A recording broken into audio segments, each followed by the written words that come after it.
What's going on, you guys? This is Bridget Kelly, and you are locked into We Talk Weekly.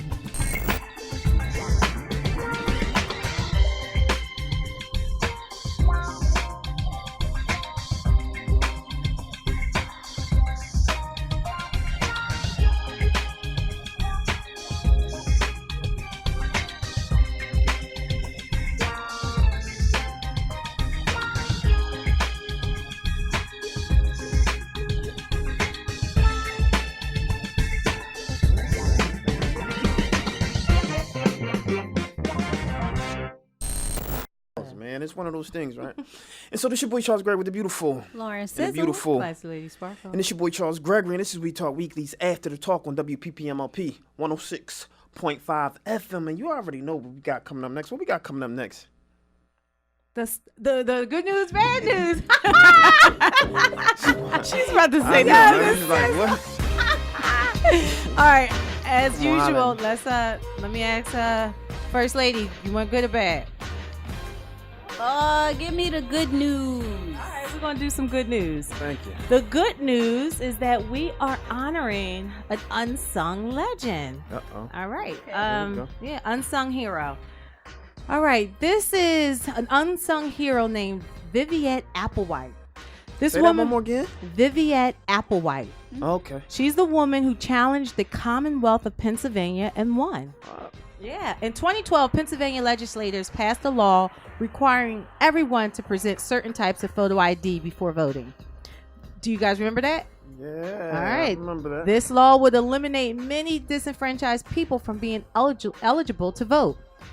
At 92 years young, Wow. Applewhite, a female African-American who worked as a welder during World War II and marched with Dr. Martin Luther King Jr., and, you know, we have Martin Luther King on Monday, would allow her voice to be heard, and she would not suffer in silence. Applewhite's brave lawsuit was because in 2012, the only government issue ID she had was a Medicare card and a SEPTA bus pass. Neither would allow her to be eligible to vote. Applewhite, who voted in nearly every election since the 60s, would have been unable to get these documents due to the new law. It wasn't easy for her because all of her adoption papers from down south was during the Jim Crow era. Her birth certificate and the name on her social security card would not match. So she said, hey, I'm gonna make this known. Viviette Applewhite was born in 1919 and she grew up here in Philadelphia in the Germantown neighborhood. She partnered up with American Civil Liberties Union, and she had told them in an interview, voting gives me the right to complain. I know that's right. Know That's right. Absolutely right. Yes. Applewhite et al. Versus the Commonwealth of Pennsylvania came inches before the Supreme Court. In May of 2014, Jennifer Clark, the Law Center's executive director, said the state's decision not to appeal makes it very clear that with the exception of first-time voters, poll workers simply may not ask people for their identification. Period. Period, poo. So Miss Applewhite turned 100 years old in May, and she passed away on December 30th, 2019. I mean, 100 years. Listen, that's my thing. I want to be 100 years old and put so much whatever in me, morphine, and I don't feel nothing. But God let me see 100 and make a movement like this. Yo, so yeah, that's one of the that's the good news for one of the unsung heroes in dedication to the MLK holiday. All right, y'all. Here goes some bad news. Currently, it's legal in 44 states to eat cats and dogs. But it's not legal. But it's not legal to eat humans. All right, Mark David, 50 years old, of Michigan, has been charged with open murder and mutation of Kevin Bacon. Not Kevin Bacon, the actor. No, not him. You knew what I was about to Yeah, say. look, wait. Lady S. Oz was like, what? Yes. Authorities said Bacon went to meet Latunski after connecting with him on Grindr, a dating app. Bacon was found murdered and mutilated in Latunski's home on December 28th, and his naked body was hanging from the rafters by his ankles. Lankers told police that he slit his throat with a knife and allegedly admitted to eating part of Bacon's body. I wonder if it tasted like bacon. Like, all right, Wow. no, all right. This Wait. Hold on. Okay, so Wait. Latunski's been very cooperative. Wait. Pause. Wait. Pause. Pause. Pause. Oh man. Yes. This is our. Hold up. Wait. This is our bad news. Wait.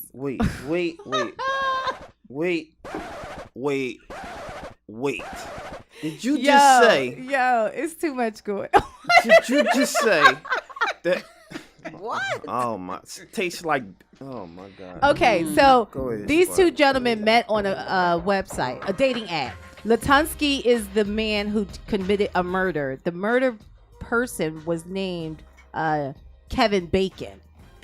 And cannibalism took place. So basically, the authority says that Latunski, who was the alleged murderer, they said he's been very cooperative with the department and he's been very polite. You think? I mean, I don't think. From Silence of the Lambs was mean. All right, Latunski's public defender said he believes he's named someone else, and he believes that he's from the royal family of Wales. So he's insane. According to public records, Latunski has been committed to the hospital 4 times for his mental health. Wow. And my question is, should dating apps be more responsible to some degree if things like this happen? Ask the question one more time. Should dating apps be more responsible to some degree if things like this happen? Like, should there be some type of background check? I don't know. I mean, you go into a bar, you drunk, something happens, they go to the bar. You buy a gun from Walmart and somebody didn't do the background check, they get in trouble. So, I don't know. I think, well, let me just say this. Let me get on a dating app that does the background checks. Like, the criminal background and all that stuff. Do they do that? I don't think so. Yeah. I've never heard of any apps. No, that's what I'm saying. These two men met on a dating app, and now he is dead with cannibalism from somebody he met on a dating app. Should dating apps do more of they should. You know what I mean? I don't know if that's ever been a question, but should they be held responsible to some degree? I don't know if they should be held responsible, but I definitely feel like if they did, the one dating app that decided this is what we're going to do, I think they would get more business, because a lot of these apps out here, when you sign up for stuff, it's all about the money, right? You know what I mean? Because you have to pay a fee. So if you're probably a premium customer, then they would probably say it'll do a background check for you. You know what I mean? I guess I don't know. What is levels to this? Yeah. Levels to this. Yeah, to this online. Yeah. Well, that was platinum, silver, and gold. Like, yeah. You know what y'all have to right. watch? Y'all have to watch if you Black silver, Mirror. you on your own. Black Mirror. Black Mirror. I love it. I'm obsessed. And it's actually a segment on there. It's like a dating I watched the first type of one, I situation. think. We'll watch it and we'll come back and talk a little bit about it. But it's interesting because they do more than a background check on that. Yeah. Well, that was your good news and your bad news by Classy Lady Sparkle. And that was your good news and bad news, ladies and gentlemen. It's your boy Charles Greg with the beautiful Lauren Sizzle. and the beautiful Classy Lady Sparkle. Lady S Style. What we got coming up next? It's your boy Freeway. Some old music for y'all.